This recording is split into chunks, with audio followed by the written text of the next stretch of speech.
Now that we've checked out some new positions on the fingerboard, let's talk a little bit about shifting. So shifting is the act of getting between these positions, right? Getting between any position. And it, with not having a fretboard, it can be pretty tricky to find your target note that you're shifting to and get it in tune. We're just going up into the void here on this fingerboard with no sorts of markings or anything.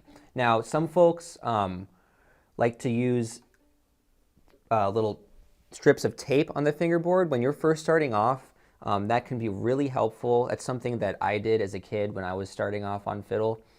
So it can be really helpful to have those reference points. But, once you start getting into shifting, I think at that point, it's probably good to not be relying on tape anyways. So maybe using a mandolin, like I've mentioned before, can be helpful just to have like a visual reference point of how it can be mapped out on a grid on a fretboard.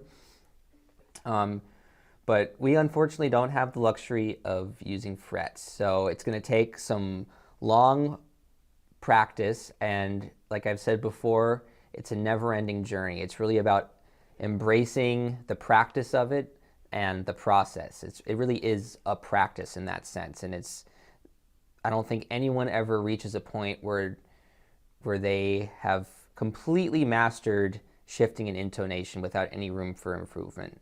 I think music just doesn't work that way.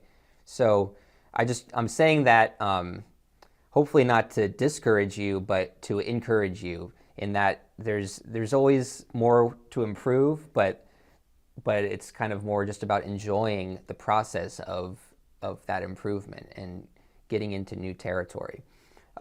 So let's start with just kind of the basic concept of shifting into different positions on one finger. So if we were on the first finger on the D string, let's play that E natural. Now we're going to shift up to third position, which means we're going to go up and play a G natural on the D string with our first finger. Now, instead of just kind of shooting in the dark and seeing if we land on the right note, we're going to slide all the way up to that note. So it's going to sound like this. And then back down. And remember what we talked about before, really having a kind of a soft but also supportive thumb there on the neck that is moving with your first finger. The whole hand is moving together. And I like to do them in pairs as far as how I'm bowing. And then back down. You can of course do that on other strings.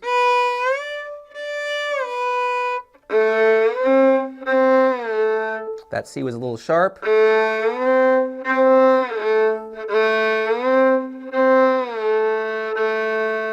So just really going through this process of getting comfortable sliding up and down and trying to find your target note.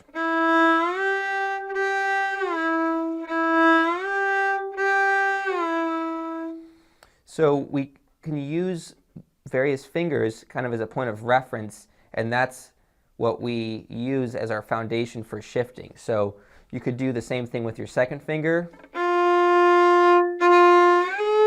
Ooh.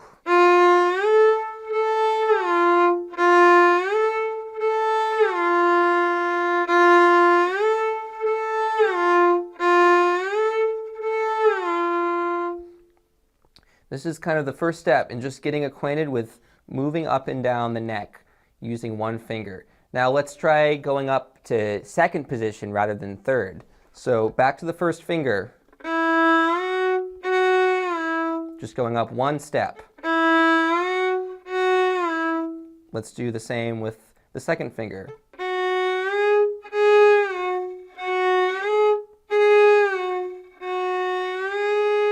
And if you feel like you keep missing that note, it's still out of tune, then really slow things down and look at the micro movements, what's going on, just really try to internalize the distance that your hand is moving.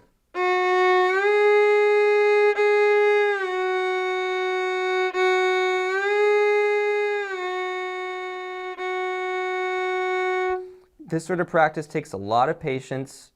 It can be really frustrating sometimes because, you know, intonation on the fiddle is not very forgiving. So, you know, you want to be kind to yourself and you want to take your time. But just start getting a feel for what it's like to be moving your hand. Again, everything moving together. That's very important.